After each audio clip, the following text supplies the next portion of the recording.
16 enormi sacchi di rifiuti speciali da 200 kg ciascuno abbandonati nottetempo nel piazzale di una ditta di Castelfranco Veneto.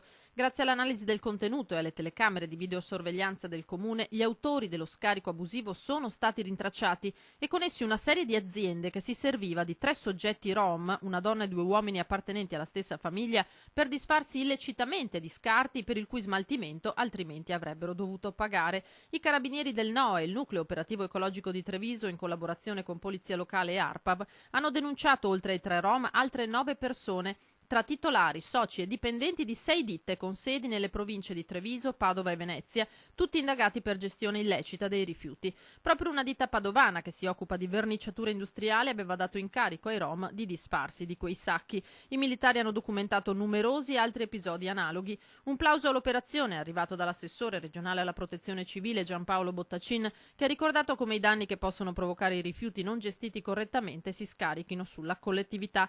Non possiamo abbassare la guardia su questo fronte, ha concluso, che tra l'altro si può prestare a infiltrazioni da parte della malavita organizzata.